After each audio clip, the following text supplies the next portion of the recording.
आसाम एक खूबसूरत रियासत है। ब्रह्मपुत्र नदी यहीं से होकर गुजरती है।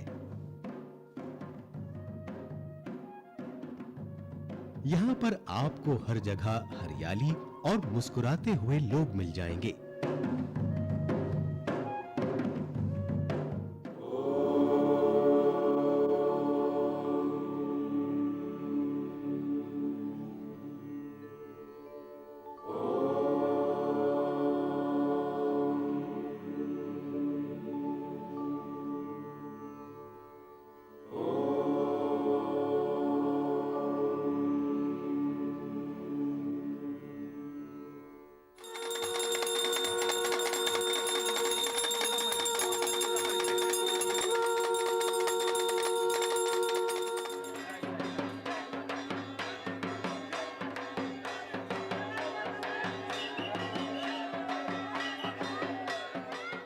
ये काली मां की भी सरजमीन है।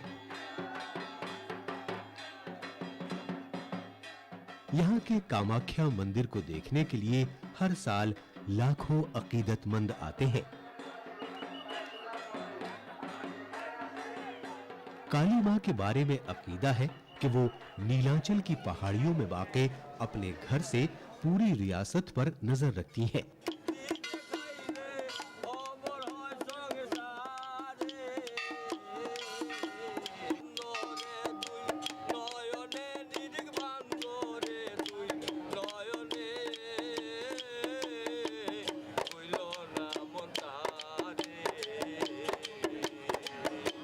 आसाम शानदार सकाफत वाली एक सरजमीन भी है।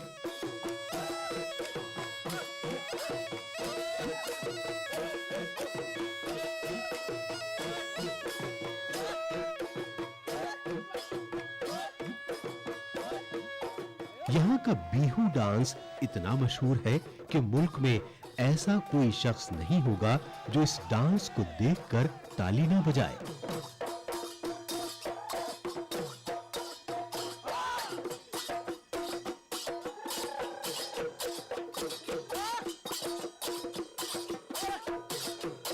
यहाँ की औरतें आसाम के मशहूर मुगा सिल्क की बनी मेखला चादरें जेबतन करती हैं।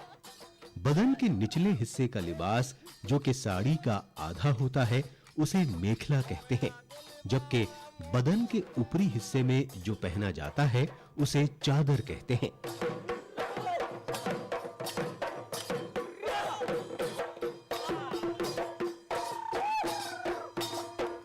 इस लिबास को यहाँ की मेहनतकश औरतें और मर्द तैयार करते हैं। हालांकि बुनाई का ज्यादातर काम इनफरादी बुनकरों के जरिए अपने-अपने गांवों में किया जाता है, ताहम इन बुनकरों की सबसे बड़ी आबादी आपको रियासत के स्वालकोची इलाके में मिल जाएगी, जो कि पूरी दुनिया में मशरक के मैनचेस्टर के तौर पर जाना जाता है, क्योंकि ये बुनकरों का वो गांव है जहां पर 80,000 से ज्यादा लूम्स हैं।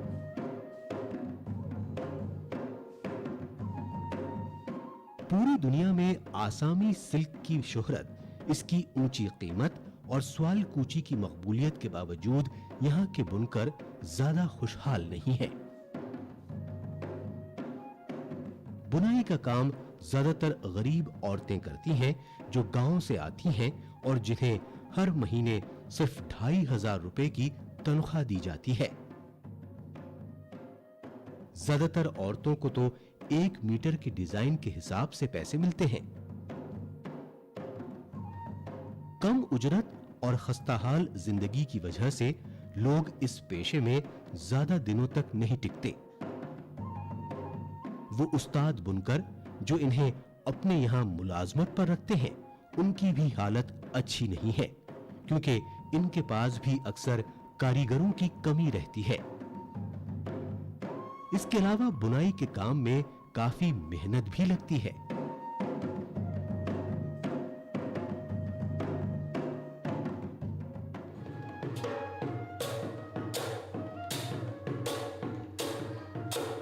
ये है मास्टर कारीगर दीपक भैराली, जो साइंस ग्रेजुएट हैं और जिन्हें 2009 में नेशनल अवार्ड मिल चुका है।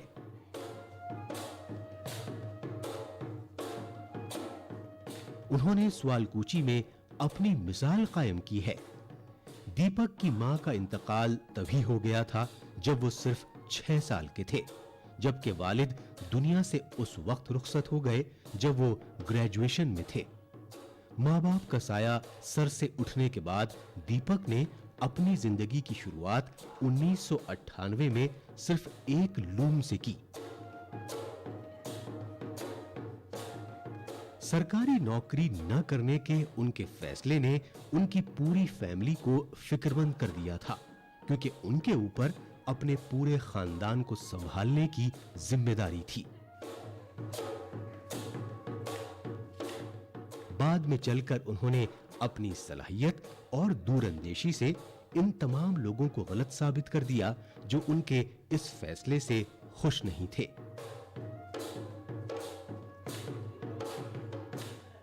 चार से 5 बरसों में उन्होंने अपने लूम्स की तादाद बढ़ाकर 21 कर ली, मगर वो मुतमईन नहीं हुए।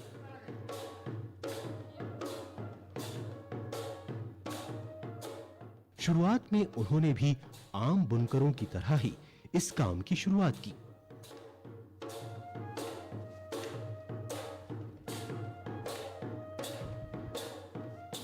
लेकिन दीपक बताते हैं कि रिवायती लूम से बुनाई में ज्यादा वक्त लगता था और ज्यादा माल भी तैयार नहीं हो पाता था। इसकी वजह से उनका दिल इससे उचाट हो गया। रिवायती तौर पर मुख्तलिफ डिजाइन तैयार करने के लिए बाने में हाथ से धागा डालकर फंदे लगाए जाते हैं। यह काफी थका देने वाला अमल होता है।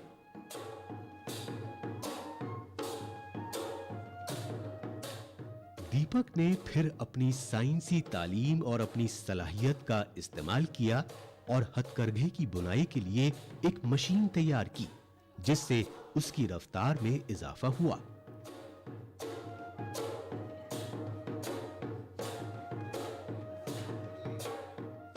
इसका नाम था एक्स्ट्रा वेफ्ट इंसर्शन डिवाइस। इसकी तैयारी में आईआईटी गुवाहाटी के इजादात से मुताल्लिक कौमी फाउंडेशन और गुवाहाटी के central institute of plastic technology के माहिरीन ने उनकी मदद की। इस मशीन से एक इनकलाब सा बर्पा हो गया, क्योंकि इससे बुनाई की रफ्तार 3 गुना ज्यादा हो गई। एक वीवर्स नियर अबाउट 2500 रुपीज़, मतलब अच्छा या बुरा सब वीवर्स को लेकर आप पकड़िए, एवरेज बोलता हूँ मैं इसको, मीन महीना में 2500 रुपीज़ इनकम करते थे। और वही वीवर्स अभी डबल से ज़्यादा, मतलब 5000 से ज़्यादा उसका एवरेज इनकम हो गया है। एक्चुअली क्या हो गया है, जो वीवर्स थोड़ा स्किल थे वो लोग ज़्यादा इसको एडेप्ट किया है, मतलब जिसका मतलब नया जनरेशन का जो है उन लोगों ने ज़्यादा ये एडेप्ट किया था। और उन लोगों ने बोलते हैं कि वो लोग अभी मतलब 10,000 तक महीना में इनकम कर सकते हैं और उससे ज़्यादा भी इनकम करते हैं वो लोग। अपनी इस कोशिश और दूरंदेशी के लिए दीपक को 2009 में ग्रास रूट इनोवेशन अवार्ड, 2011 में इजादात से मुताल्लिक कौमी फाउंडेशन से कौमी अवार्ड, 2011 में फिर जीई इंडिया इनोवेशन अवार्ड, 2011 में ही केमिकल और खाद से मुताल्लिक वजारत से इनोवेशन अवार्ड और बहुत से दीगर अवार्ड मिले। बुनकरों की मदद के लिए मरकजी सिल्क बोर्ड ने 5000 रुपए फी मशीन के हिसाब से दीपक की मशीनें खरीदी और वो ख्वाहिशमंद बुनकरों को 1000 रुपए फी मशीन रियायती कीमत पर मुहैया करा रहा है। नुमाइशों और फेस्टिवल्स के जरिए भी इसे फरोग दिया गया। इस मशीन के 3 अहम हिस्से हैं: बेस फ्रेम, मैग्नेट बियरिंग वाला शाफ्ट और खास तौर से तैयार की गई बॉबिन। कई बॉबिन्स का इस्तेमाल करके इन तीनों पार्ट्स को किसी भी मशीन में फिट किया जा सकता है। जैकॉर्ड लूम में यह सहूलत होती है कि वो खुद ब खुद यानी ऑटोमेटिकली डिजाइन बनाने के लिए धागे ले लेता है। पहले ये हाथ से किया जाता था, जिसमें न सिर्फ ज्यादा वक्त लगता था, बल्कि ये एक ऐसा अमल था जो माहिर बुनकर ही कर सकते थे, क्योंकि इसमें मुख्तलिफ रंगों के 5 या उससे ज्यादा धागों का इस्तेमाल होता था। दीपक की इस इजाद से मैग्नेट वाली शाफ्ट एक जगह से दूसरी जगह हरकत करती है, जिससे साथ में लगी बॉबिन्स भी चलती हैं। और डिजाइन बनाने के लिए या कपड़ा बुनने के लिए बाने में लगे सभी धागे इस्तेमाल होते रहते हैं। इस मशीन को वो लोग भी चला सकते हैं जो ज्यादा तजुर्बेकार नहीं है, और ये मशीन तरह-तरह के डिजाइन्स तैयार कर सकती है। दीपक आज एक पुरसुकून जिंदगी गुजार रहे हैं और वो अपने काम से पूरी तरह मुतमईन है। इस काम में उनकी बीवी भी उनकी मदद कर रही है। साथ ही उनके भाई और दूसरे दोस्त उनके जरिए बनाए गए इस आले और जो हथकरघे बनाते हैं, उनकी मार्केटिंग में लगे हुए हैं। उन्होंने बहुत से नातजुर्बेकार कारीगरों को भी अपने यहाँ मुलाजमत दी है, जो अब उनकी निगरानी में ट्रेनिंग देते हैं। इनके लूम में इस आले को पहले ही फिट किया जा चुका है, जो उन्होंने बनाया है,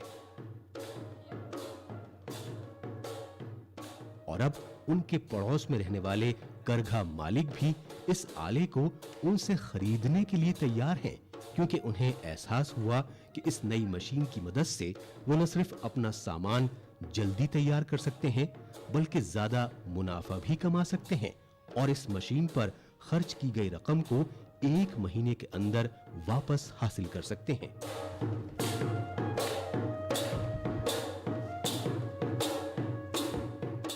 हमने मशीन का नाम रखा है Chanekee, CHANEKEE, Chanekee, the extra weft insertion device या द मल्टीबूटा वीविंग डिवाइस आप बोल सकते हैं।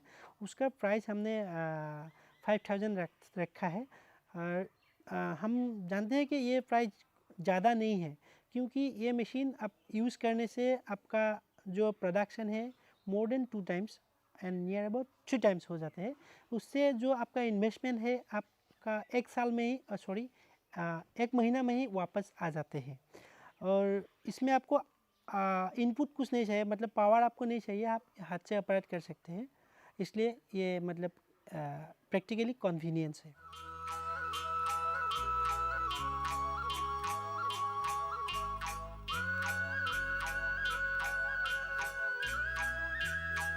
दुलाल चौधरी एक ऐसे इंसान हैं जिन्होंने आसाम की हथकरघा सनत को फरोग दिलाने में एक अहम किरदार अदा किया।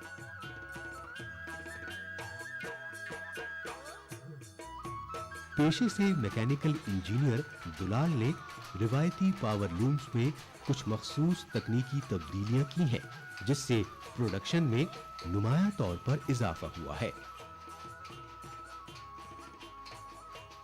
I had to do some mechanical or technological modifications in the loom. As I am a mechanical engineer, so I had tried it in 3 levels. One is the speed control, the other is the vibration control, and third one is the surfaces over which the yarn and fabric moves. So after modification of that of the power loom, I tried again and I was successful. रिवायती हथकरघे पर बुनकर 10 घंटे में सिर्फ 1 metre कपड़ा बुन सकता है।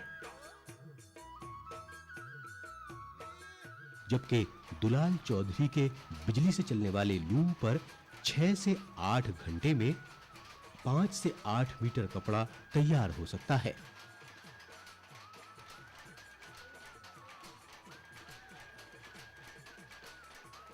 दूसरी अहम बात यह है कि चौधरी ने बाजार की मांग के हिसाब से एक ऐसा रास्ता तलाश कर लिया है जिसके तहत आम तौर पर सख्त मुगा सिल्क को नरम किया जा सकता है।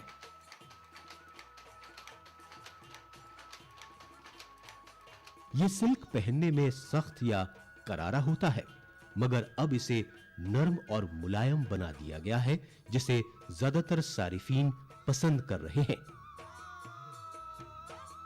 दुलाल ने अपनी दोनों इजादात को पेटेंट करा लिया है और इन्हें आसाम के लोगों को वक्फ कर दिया है। उनकी इस कोशिश का एहतराम करते हुए हुकूमत ने आईआईटी की मदद से नेटफी के ताउन से एक पायलट प्रोजेक्ट को मंजूरी दे दी है और चौधरी को रियासत के बुनकरों को अपनी निगरानी में ये तकनीक सिखाने के लिए इंचार्ज मुकर्रर कर दिया है। चौधरी गुवाहाटी के अमीन गांव के इस यूनिट में मुसलसल नौखानदा और नतजुर्बेकार लोगों को तरबियत देते हैं। इस शख्स की एक और बाकमाल ईजाद मुगा कपड़े की वो किस्म है जो सूरज की अल्ट्रा वायलेट रेस को 85% तक जज्ब कर सकता है। इस कपड़े का इस्तेमाल वो अपनी डिजाइनर मुगा सिल्क छतरियों के लिए करते हैं, जो ब्यूटी केयर अम्ब्रेलास और कैप्स कहलाती हैं।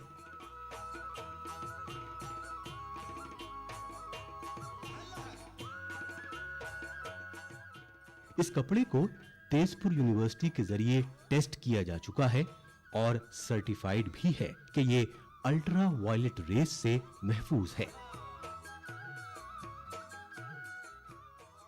दुलाल चौधरी बगैर कढ़ाई हुए सादा मुगा सिल्क से काफी अच्छी चीजें तैयार करते हैं, जिनकी गैर मुल्की बाजार में अच्छी खासी मांग है।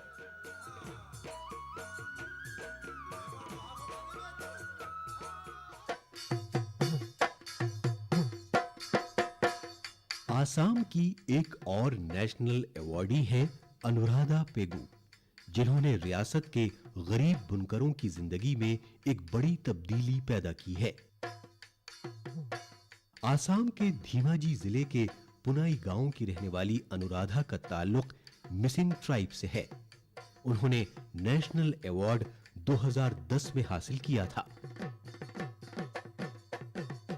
उनके माँ-बाप ने 7 साल की छोटी उम्र में ही उन्हें बुनाई के इस पेशे में लगा दिया था। अनुराधा का कमाल यह है कि वो अपने जरिए तैयार किए गए कपड़ों के लिए कई किस्म की नेचुरल डाइज बना चुकी हैं। फूलों, फलों और दीगर कुदरती चीजों से इन ऑर्गेनिक डाइज को तैयार करने की उन्होंने national institute of design, IIT Guwahati और क्राफ्ट्स काउंसिल ऑफ इंडिया के माहिरीन से बाकायदा तरबियत हासिल की और बाद में उन्होंने रंगों को मिलाकर नए रंग तैयार करना सीखा। इससे उनके तैयार करदा मलबूसात जैसे साड़ियों, स्टोल्स और मेखला को कुदरती तौर पर एक अलग शनाख्त मिलती है कि ये नुकसानदेह केमिकल से पूरी तरह से पाक है।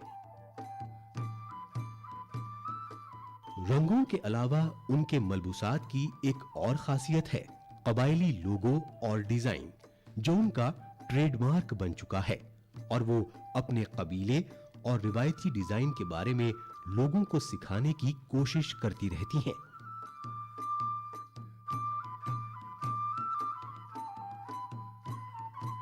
जदीद डिजाइनों को नकल करने के बजाय अनुराधा ने रिवायती पुराने डिजाइनों में एक नई जान डालकर अपनी पहचान बनाई। डिजाइन तो हल आमार मिसिंग ट्रेडिशनल मेखेला चादर तो बहुत डिजाइन थाके, किन्तु सबे तो मेखेला चादर तो निपिंधे, हेतु कारणे मेखेला चादर पा পুৰণা একদম যিমান পুৰণা সেই ডিজাইনবোৰ মই ৰিভাইভ কৰি আছোঁ যিমান অসমৰ আছে আৰু আমাৰ নৰ্থ ইষ্টৰ এনেকৈ নৰ্থ ইষ্ট মানে হেৰি আৰু কাছি আৰু অলপ আছে ডিমাচাৰ আছে কাৰ্বিৰ আছে এতিয়া আমাৰখিনি আছে নগাৰো এতিয়া বনাব আৰম্ভ কৰিছোঁ সেইটোৰ ওপৰত শাৰীত বনাই আছোঁ মেখেলা চাদৰ ৰিভাইভ কৰি পেলাই আৰু মই বৰ্তমানলৈকে কম্পিউটাৰ ডিজাইন লোৱা নাই ट्री ऑफ लाइफ की इस वॉल हैंगिंग ने उन्हें 2008-9 में नेशनल मेरिट अवार्ड दिलाया जबकि म्यूजियम के मलबूसात को एक नई तरह से तैयार करने के लिए उन्हें 2009-10 में कौमी अवार्ड मिला। अपने कारोबार में होने वाले मुनाफे और तरक्की की वजह से उन्होंने बहुत सी नातजुर्बेकार, बेरोजगार और अनपढ़ देहाती औरतों की मदद की है। उन्होंने अपने जिले के 2 गांवों को गोद लिया है। पहला है खुद उनका पुनाई गांव और दूसरा है पड़ोस का कालीयोनी गांव, जहां पर उन्होंने एक फैक्ट्री लगाई है जिसमें ऐसी 40 औरतें काम करती हैं। यहां पर उन्होंने इन औरतों को ट्रेनिंग दी है। ट्रेनिंग हासिल करने के बाद अब ये औरतें दूसरी औरतों को ट्रेनिंग दे रही हैं और इस तरह उन्हें खुद मुख्तार बना रही हैं। তাত গাঁৱত 2খন গাঁও এডপ্ট কৰিছোঁ প্ৰথমতে মই সৰু সৰু বস্তুৰ পৰা আৰম্ভ কৰিছিলোঁ দেখিলোঁ বহুতো গাঁৱত ভুল কৰে সেইটো কাৰণে সৰু সৰু বস্তুৱেদি 2 বছৰ কৰিলোঁ মই 2 বছৰ কৰাৰ পিছত আপোনাৰ দেখিলোঁ যে তেওঁলোকে অলপ উন্নত হ'ল তাৰপিছত তাত আকৌ হেণ্ডলুম টেক্সটাইলৰ পৰা আমাক এটা ট্ৰেইনিং দিব দিছিল সেই ট্ৰেইনিঙো দিলোঁ আৰু এটা ট্ৰেইনিং বাকী আছে এতিয়াও তাৰপিছত এতিয়া দেখিছোঁ তেওঁলোকে পুৰা পাৰে য'ত তেওঁলোকে সৰু সৰু কাপোৰ বনাইছিল তাত এতিয়া শাৰীও বনায় শাৰী বনায় মেখেলা চাদৰ বনায় যোনটো কাপোৰ তেওঁলোকে বিক্ৰী কৰি আপোনাৰ এযোৰ কাপোৰ নিজৰ সূতাইদি নিজে বনাই বিক্ৰী কৰিলে 800 টকাৰ পৰা 1000 টকা পায় মই এতিয়া এখন শাৰী বনাব দি তেওঁলোকক মোৰ সূতা সব ময়ে সব ঠিক কৰি দিওঁ গুৱাহাটীৰ পৰা বাতি কাৰি সজাই তাত বব দিওঁ তাত 1000 টকা দিওঁ তেওঁলোকক এখন শাৰীত অকল মেকিং চাৰ্জ যোনটো বস্তু তেওঁলোকে নিজে কাপোৰ কাটি সূতা কাটি কাপোৰ বনাই 1000 টকা বিক্ৰী কৰিলে পায় সেইটো কাৰণে তেওঁলোকে খুব ভাল পাইছে। अनुराधा ने दूसरी फैक्ट्री गुवाहाटी में लगाई जहां पर उन्होंने 15 औरतों को मुलाजमत पर रखा जो अब दूसरी औरतों को तरबियत देने में लगी हुई हैं और साथ ही वो अनुराधा के जरिए सिखाए गए डिजाइनों पर काम भी कर रही हैं।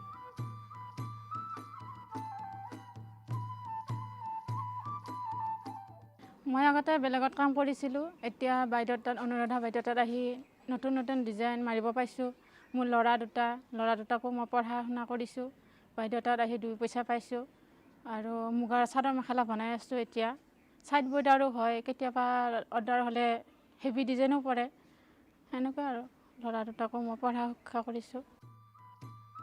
इन तमाम कामों को अंजाम देने के लिए हुकूमत की तरफ से मिलने वाले अवार्ड्स ने उनकी काफी मदद की है और साथ ही उनके लिए बहुत से मौके पैदा किए हैं। उन्हें मुल्क भर में होने वाली नुमाइशों और फेस्टिवल्स में शिरकत करने के लिए दावत दी जाती है और हुकूमत की तरफ से बैरून मुल्क नुमाइशों में भारत की नुमाइंदगी करने के लिए ले जाया जाता है। इन सभी नुमाइशों में उनके खूबसूरत सामान खूब बिकते हैं। वो अपने सामान अपने लेबल नेचुरली अनुराधा के तहत फरोख्त करती हैं। उनकी डिजाइनर साड़ियों की कीमत 7,500 रुपए से शुरू होकर 35,000 रुपए तक है। उन्हें मेखला, मफलर्स, स्टोल्स और दीगर सामान से भी अच्छा खासा मुनाफा होता है।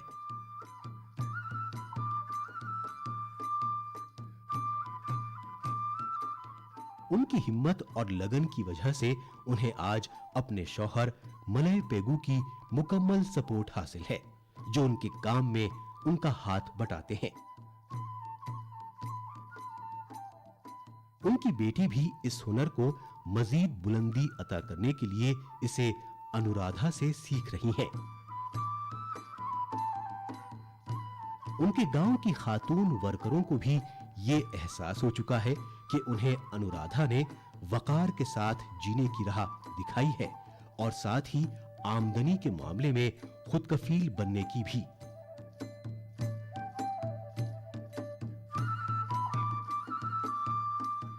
ऐसी कोशिशें न सिर्फ काबिल सताइश है, बल्कि दीगर बहुत से अफराद के लिए जो दस्तकारी का रास्ता इख्तियार करना चाहते हैं, उनके लिए राह हमवार करती हैं और इस बात को यकीनी बनाती हैं कि हमारे मुल्क की बेशकीमत हथकरघा और दस्तकारी की रिवायत न सिर्फ महफूज रहे, बल्कि वक्त के साथ साथ उन्हें फरोग भी मिले।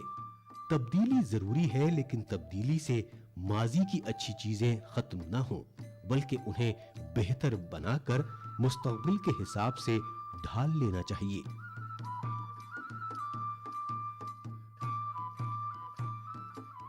आसाम के रंग बिरंगे और दिलकश मलबूसात जो रक्स के मुख्तलिफ प्रोग्रामों में दिखाई देते हैं, उन्हें मजीद मकबूल बनाने की जरूरत है और रियासत के बुनकर यही करने की कोशिश कर रहे हैं।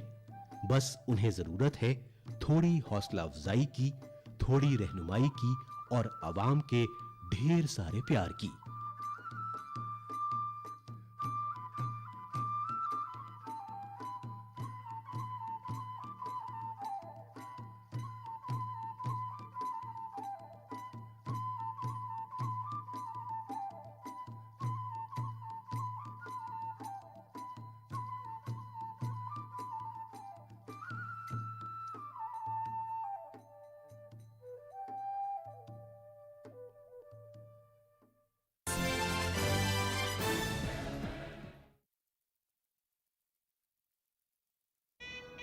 हनीमून के लिए कहाँ जाना है?